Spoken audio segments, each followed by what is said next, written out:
make the community's first theatre. The domes, geodesic domes, are based on the same structural principle as the American pavilion at Expo 67. Steel car tops are not the only material they use. Beer cans and second-hand plywood make a very good structural sandwich. They're all the wrong boards. No, the first one's wrong.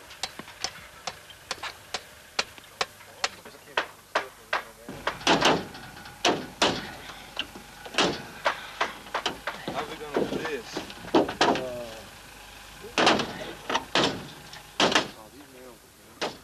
Each family or group designs its own dome, and the community helps to build it.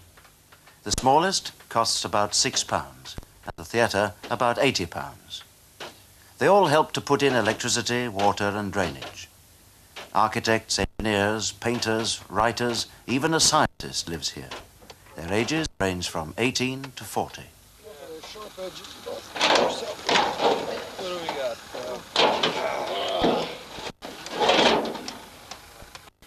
When they need money for basic essentials like paint or screws or paying the electricity bill, they go out to work for a month or so and then drop back in here again.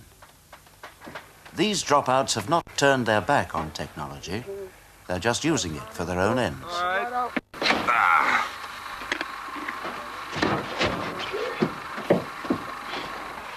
That was a good one. It's been easy. Let's try the next one now. Building your own house or theatre is not, for this young community, just an exercise in do-it-yourself cheap housing for their wives and family, or a back-to-nature movement. It's an attempt to give visual expression to their idea of a free society. What is this utopian freedom they desire so much? Apparently, it doesn't mean dropping out of the obligation to work, and they can't claim to be free of society when they live off its waste.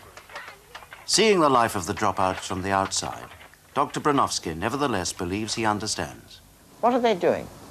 They are withdrawing from those responsibilities of society which require them to go to war, marry a certain kind of girl, have a certain kind of education, get A's all through their college grades, and particularly take a certain kind of job. Is it good or bad? It's very relevant to this utopia. Because you see, I want people only to do things, including only to work, at the things that they genuinely want to do. Will the hippies do that? Well, the only thing that's wrong with hippie culture at the moment is that they live by begging or washing cars. In other words, by doing thoroughly distasteful things in order to keep themselves going for several days doing what they want.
Important to say that because you see there have been many writers about utopia all the way from Sir Thomas More to George Orwell and Aldous Huxley, and they have always finished up with a terrible puritanical utopia in which people were always asked to do something which was good for them but which they weren't particularly happy doing.